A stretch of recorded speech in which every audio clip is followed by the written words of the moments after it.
વેદાદી સકળ શાસ્ત્રો જેનો આપણે પરિચય મેળવ્યો એ વેદાદી સકળ શાસ્ત્રોનો સાર આ વચનામૃત ગ્રંથની અંદર મૂક્યો છે અને એનો આ સિદ્ધાંત છે. એટલે અક્ષર પુરુષોત્તમ સિદ્ધાંત કહીએ છીએ એ શ્રીજી સંમત સિદ્ધાંત છે. શાસ્ત્રીજી મહારાજે પણ કંઈ પોતાની ગૌમુખીમાંથી કાઢીને વાત કરી નાખી એવું પણ નથી. વેદાદી સકળ શાસ્ત્રોમાં છે. મહારાજે પોતે જ વચનામૃતની અંદર આ વાત લખી છે. શું કહે છે મહારાજ? જુઓ અહીંયા, આ છે વચનામૃત ગરડા મધ્ય પ્રકરણનું 28મું. એને આપણે ધ્યાનથી વાંચીએ. મહારાજ કહે છે કે અમે આ વાત કરીએ છીએ કેવી છે? આ વાર્તા જે અમે કરી છે તે કેવી છે? તો વેદ, શાસ્ત્ર, પુરાણ આદિ જે કલ્યાણને અર્થે પૃથ્વીને વિશે શબ્દ માત્ર છે તે સર્વેનું અમે શ્રવણ કરીને તેનું સાર કાઢીને આ વાર્તા કરી છે. તે પરમ રહસ્ય છે અને સારનું પણ સાર છે. આનો અર્થ શું થઈ ગયો? કે શ્રીજી મહારાજ જે કંઈ વાત આપણને સમજાવે છે ને એ સારનું સાર છે. અહીંયા પૂજ્ય ઈશ્વરચરણ સ્વામી એક શબ્દ ઉપર ખાસ ધ્યાન દોર્યું કે મહારાજે અહીંયા શબ્દ કેવો વાપર્યો? કે પૃથ્વીને વિશે શબ્દ માત્ર. શબ્દ માત્ર એટલે ખાલી ઉપનિષદ નહીં, ખાલી શ્રીમદ ભગવદ્ ગીતા એટલું પણ નહીં, પણ કેટલા ગ્રંથો, જેટલા શબ્દો છે. અને ક્યાં? ખાલી ભારતમાં. અહીંયા મહારાજે શું વાપર્યો શબ્દ? પૃથ્વીને વિશે જે કંઈ શબ્દ, કલ્યાણ માટે આખી દુનિયામાં જે કંઈ લખાણું છે ને એનો સાર વચનામૃત છે. એ વચનામૃતનો સાર અક્ષર પુરુષોત્તમ સિદ્ધાંત છે. અક્ષરરૂપ થઈને પુરુષોત્તમની ભક્તિ કરવી. તો મહારાજે આખા સારને વચનામૃતમાં ગ્રથિત કર્યો. અત્યારે આપણે હવે રિવર્સ પ્રોસેસ કરીએ છીએ કે વચનામૃતમાં જે સાર છે ને એ વેદાદી સકળ શાસ્ત્રોમાં કેમ છે એને આપણે સમજવાના છીએ.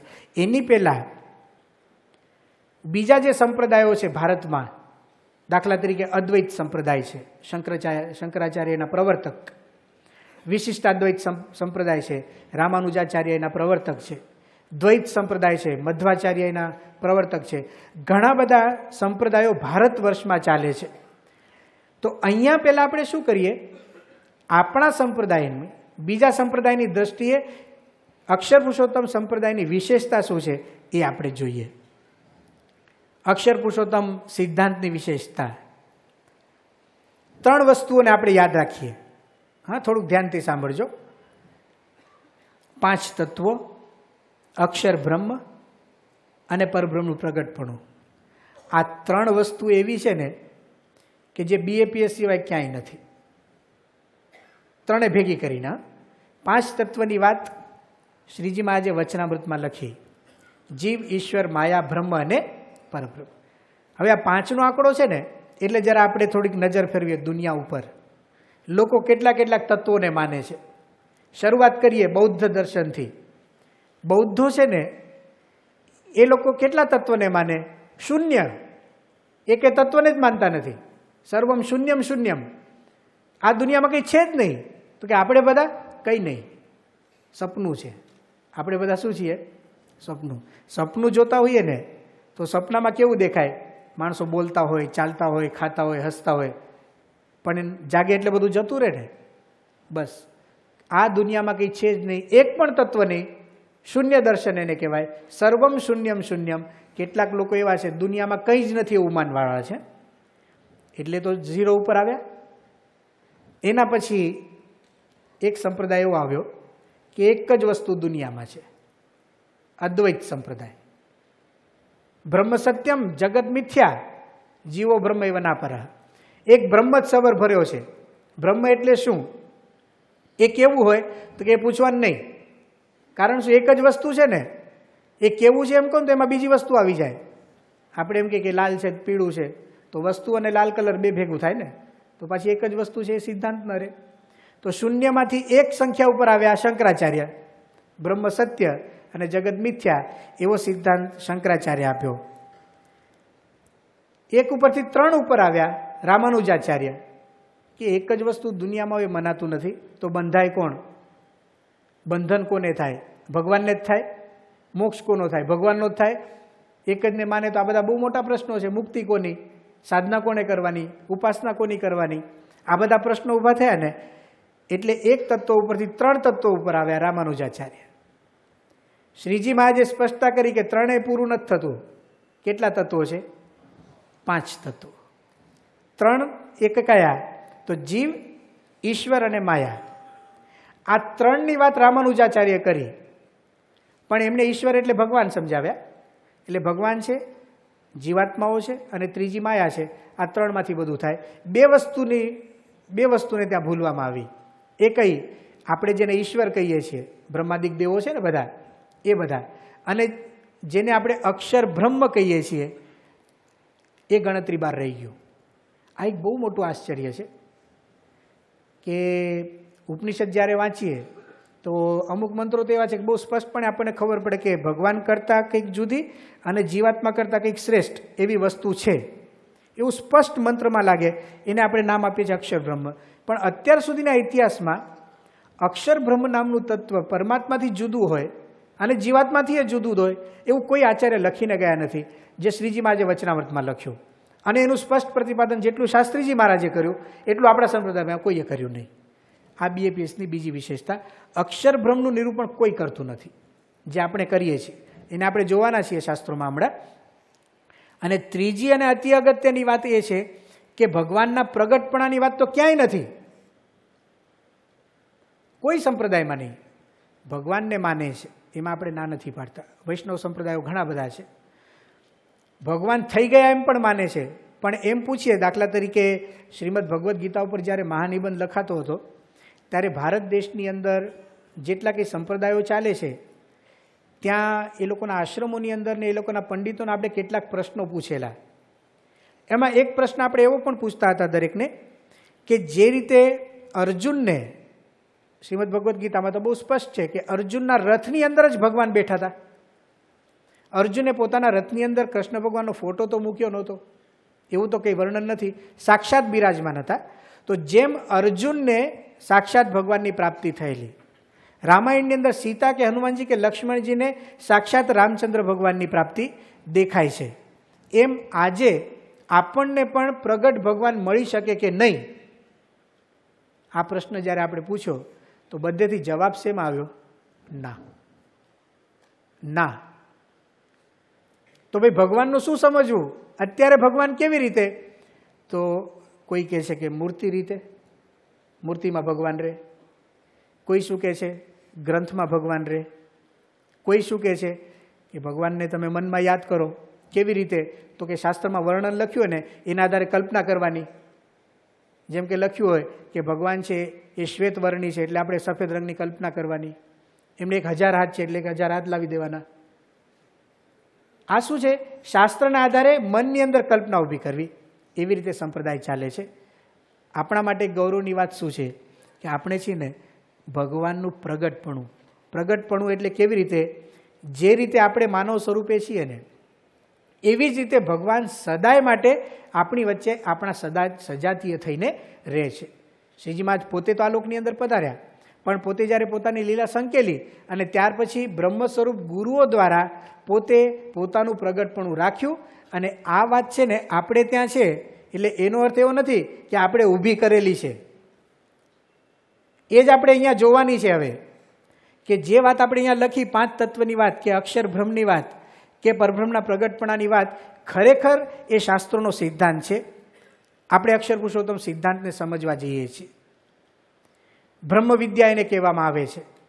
સૌથી પહેલાં હવે આપણે ઉપનિષદમાં પ્રવેશ કરવા માટે પ્રયત્ન કરી રહ્યા છીએ. એની પહેલાં શ્રીજી મહારાજે વચનામૃતમાં એક ફકરો લખ્યો છે, એને આપણે ધ્યાનથી અહીંયા વાંચી લઈએ.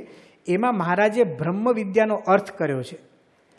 આખો ફકરો એવી રીતે છે, બ્રહ્મ વિદ્યા એટલે શું? ગઢડા મધ્ય પ્રકરણનું 3જું વચનામૃત છે.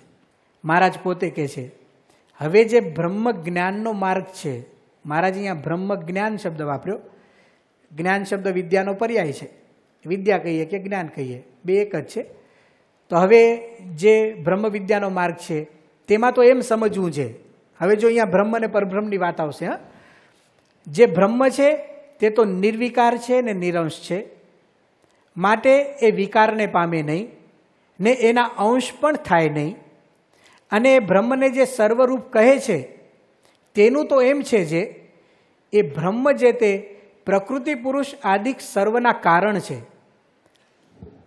કોઈ આ લીટી વાંચે ને ઉપરથી શરૂઆત કરતો કરતો તો જ્યારે આ પંક્તિ આવે કે બ્રહ્મ જે તે પ્રકૃતિ પુરુષાદિક સર્વના કારણ છે, એટલે આપણા મનમાં શું થાય? બ્રહ્મ એટલે કોણ? ભગવાન, કારણ કે એ જ બધાના કારણ છે ને. જો હજી આગળ વાંચીએ, બ્રહ્મ જે તે પ્રકૃતિ પુરુષ આદિક સર્વના કારણ છે ને આધાર છે ને સર્વને વિશે અંતર્યામી શક્તિએ કરીને વ્યાપક છે. માટે જે કારણને આધારને વ્યાપક હોય એ કાર્ય થકી પૃથક હોય નહીં, એમ સમજણને લઈને બ્રહ્મને શાસ્ત્ર જે તે સર્વરૂપે કહે છે. સર્વમ ખલ્વિદમ બ્રહ્મ, આ ઉપનિષદનું વાક્ય છે. એની વાત મહારાજ અહીંયા મૂકી. પણ એ બ્રહ્મ જ વિકાર પામીને ચરાચર જીવ રૂપે થઈ ગયા એમ ન સમજવું. પછી મહારાજ શું કહે છે એ વાક્ય ઉપર હવે ધ્યાન રાખજો. અને એ બ્રહ્મ થકી પરબ્રહ્મ જે પુરુષોત્તમ નારાયણ તે નોખા છે. હવે શું સમજવું આમાં? આખા જગતનું કારણ બ્રહ્મને કહ્યું તો ભગવાન માટે કંઈ રહ્યું જ નહીં. ભગવાન માટે કેટલું બોલાય હવે કહો? ભગવાનનો મહિમા કેવો હોય ને પરબ્રહ્મનો, તો એક જ શબ્દો બોલાય, અક્ષરથી પર. કારણ કે જેટલું બોલીએ એ શેમાં સમાઈ જાય? બ્રહ્મની અંદર. જેટલો મહિમા ગઈએ ને આપણે એ બધો જ અક્ષર બ્રહ્મમાં સમાઈ જાય. ભગવાન માટે એટલું જ બોલવાનું. આવા અક્ષર બ્રહ્મથી જે પર છે ને એને શું કહેવાય? પરબ્રહ્મ. આ બ્રહ્મ વિદ્યાનો અર્થ કરે છે મહારાજ. એ બ્રહ્મ થકી પરબ્રહ્મ જે પુરુષોત્તમ નારાયણ તે નોખા છે. બહુ સ્પષ્ટ કરે છે મહારાજ, ગડબડ ન થાય એટલે. એ બ્રહ્મના પણ કારણ છે ને આધાર છે ને પ્રેરક છે. આટલું આપણે પહેલાં સમજવું. હજી અટકવાનું નથી. મહારાજ શું કહે છે જુઓ, એમ સમજીને પોતાના જીવાત્માને એ બ્રહ્મ સંગાથે એકતા કરીને, એકતા કરવાની વાત આવી તો કોની સાથે એકતા કરીએ છીએ આપણે? બ્રહ્મ સંગાથે.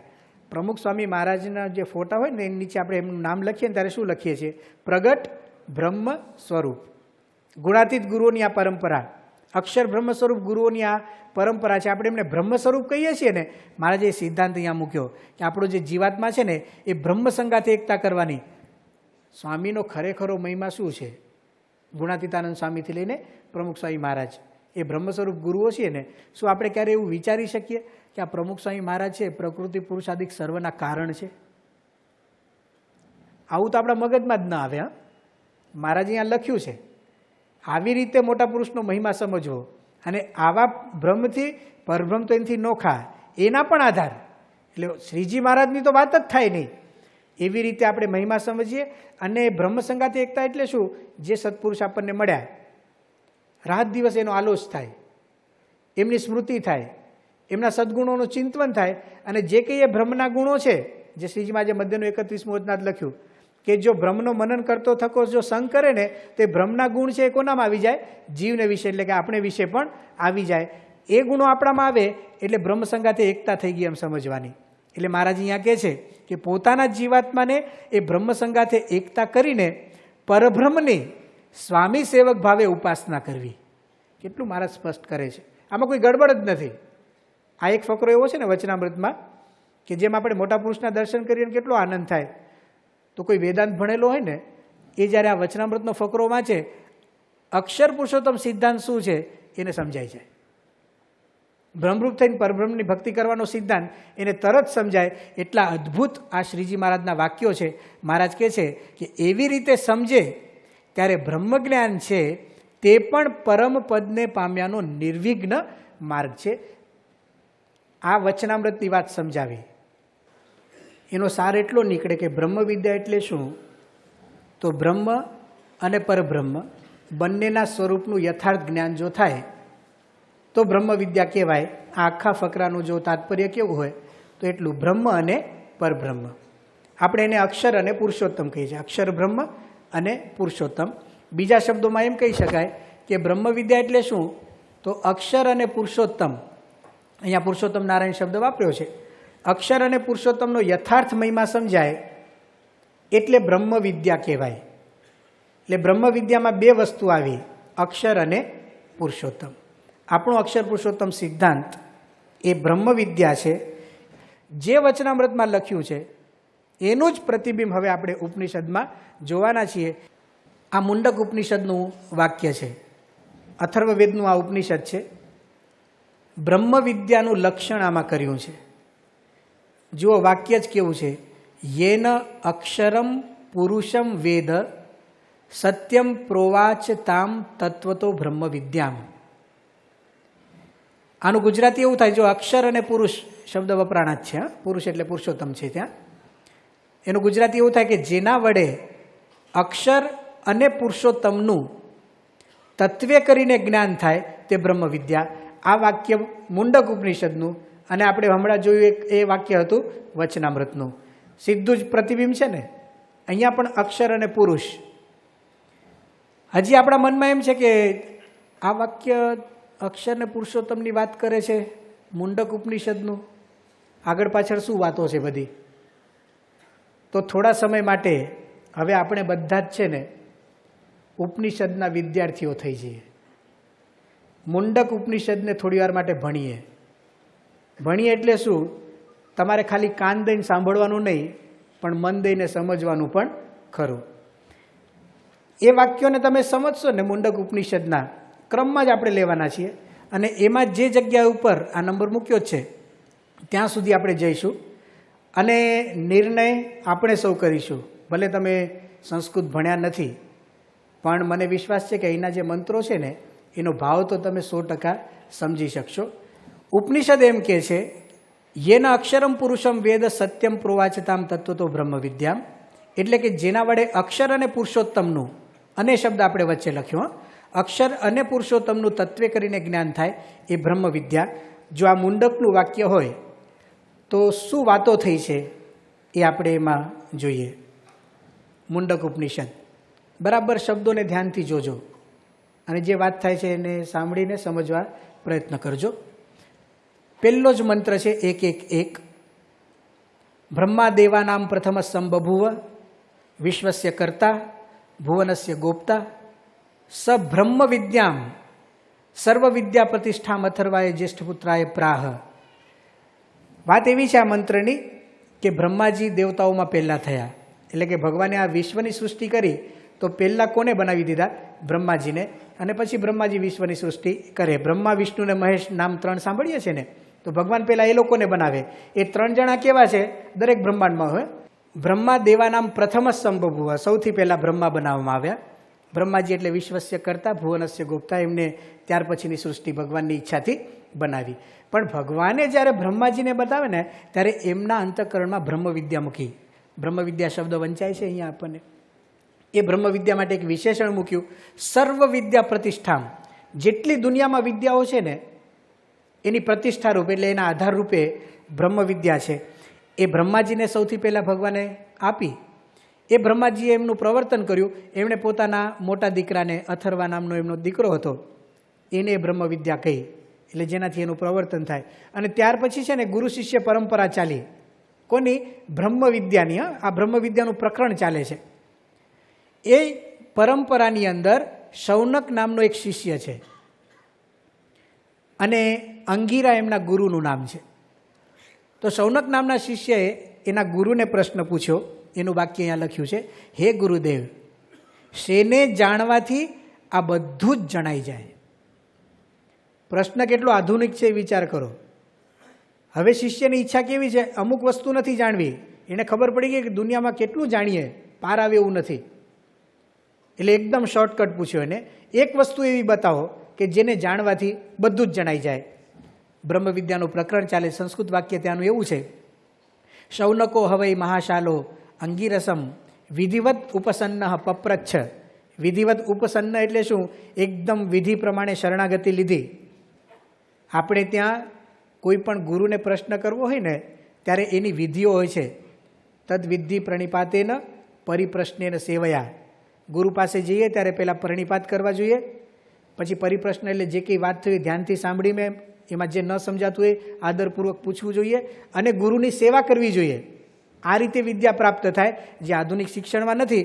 પણ આ શૌનક નામનો જે શિષ્ય હતો ને, વિધિ પ્રમાણે ઉપસન્ન એટલે શરણાગતિ લીધી, અને પપ્રચ્છ એટલે પૂછ્યું. કસ્મિન્નું ભગવો વિજ્ઞાતે સર્વમિદમ વિજ્ઞાતમ ભવતી. કઈ વસ્તુને જાણી લઈએ તો ઇદમ સર્વમ વિદિતમ ભવતી, આ બધું જ જણાઈ જાય. એકને જાણવાથી બધું જ જાણવાનો પ્રશ્ન. ગુરુએ તરત જવાબ ન આપ્યો. એ કહે છે જાણવાનો પ્રશ્ન છે ને, હવે એને જાણવું છે. તો 2 પ્રકારના જ્ઞાન છે દુનિયામાં. બે પ્રકારની વિદ્યાઓ છે. ગુરુએ કહ્યું 2 પ્રકારની વિદ્યા છે, એક પરા અને બીજી અપરા. વિવેક સાગર સ્વામી આપણને ઘણીવાર આની વાત કરે છે. સંસ્કૃત વાક્ય એનું એવું છે, તસ્મૈ સ હોવાચ 2 વિદ્યે વેદિતવ્યે. 2 પ્રકારે જાણવાની વિદ્યા છે, પરાચ અપરાચૈવ. હવે જો અહીંયા ક્રમ શું છે? પરાવિદ્યા, અને બીજી વિદ્યાનું નામ શું છે? અપરાવિદ્યા. પરાવિદ્યા જે છે એ જ આ બ્રહ્મ વિદ્યા છે એમ આગળ જતાં એ વાત કરશે. અપરાવિદ્યા એટલે લૌકિક જ્ઞાન. ઉપનિષદની અંદર 2 પ્રકારની વિદ્યામાં પહેલો શબ્દ પરા વાપર્યો છે અને પછી અપરા વાપર્યો, પણ જ્યારે નિરૂપણ કર્યું ને તો પહેલાં અપરાનું કર્યું અને પછી પરાનું કર્યું. કેમ કે અપરાની વાત તો બહુ ટૂંકમાં કરી દેવાની હતી અને 2-5 વાક્યોમાં એ વાત પતાવી દીધી કે અપરાવિદ્યા એટલે શું? તો આ લૌકિક જ્ઞાન જે કંઈ પ્રાપ્ત કરીએ છીએ ને આપણે, શાબ્દિક માહિતી જેને કહીએ છીએ, એ બધી અપરાવિદ્યા. અને પરા એટલે શું? આખું ઉપનિષદ, એટલે એને બીજા નંબર ઉપર રાખ્યું. હવે અહીંયા એ પરાને અપરાની વાત સમજાવે છે.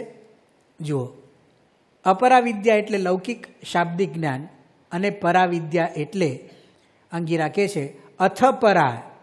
આટલા શબ્દોનો અર્થ એવો થાય કે હે શૌનક, હવે હું તને પરાવિદ્યાની વાત કરું છું.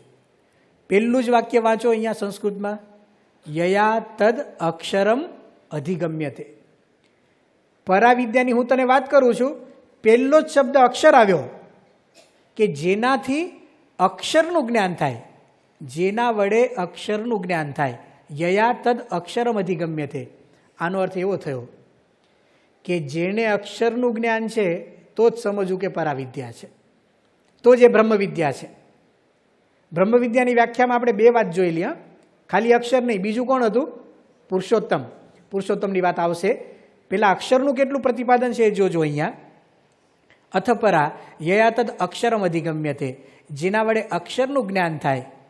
હવે અક્ષર કેવું છે? અક્ષરનું જ્ઞાન પ્રાપ્ત કરવું હોય તો એના સ્વરૂપને જાણવું તો પડે ને. તરતનો જ મંત્ર છે આ 115 છે ને, આ 116. એ અક્ષરબ્રહ્મ કેવું છે? નિત્યમ વિભુમ સર્વગતમ સુસૂક્ષ્મમ તદવ્યયમ યદભૂતયોનિમ પરિપશ્યંતિ ધીરાહ. એ અક્ષરબ્રહ્મ છે, નિત્ય છે, એ બધાની અંદર સર્વગતમ એટલે રહેલું છે. સુસૂક્ષ્મ, સૂક્ષ્મ કરતાં પણ સૂક્ષ્મ છે, એનો ક્યારેય નાશ થતો નથી, અવ્યય છે, જીવ પ્રાણી માત્રનું કારણ છે. અને જે ધીર પુરુષ જે બ્રહ્મરૂપ થાય છે ને, એને પરિપશ્યંતિ એટલે સારી રીતે જોઈ શકે છે.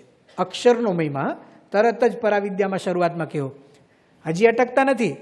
આ 5મો મંત્ર, આ 6ઠ્ઠો, આ 7મો મંત્ર છે. એ અક્ષરમાંથી સમગ્ર વિશ્વની ઉત્પત્તિ થાય છે. મધ્ય 3ને આમ મગજમાં પાછળ રાખજો. વચનામૃત હતું ને, પ્રકૃતિ પુરુષના કારણ, આધાર, વ્યાપક, એ શબ્દોને મનમાં ખાલી રાખજો. અને હવે આ ઉપનિષદનું વાક્ય વાંચો. એ અક્ષરમાંથી સમગ્ર વિશ્વની ઉત્પત્તિ થાય.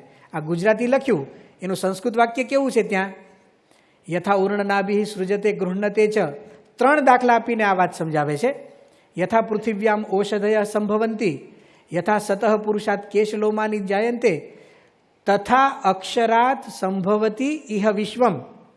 આનો અર્થ એવો થાય, જેમ કરોડિયો છે ને, ઉર્ણનાભિ એટલે કરોડિયો.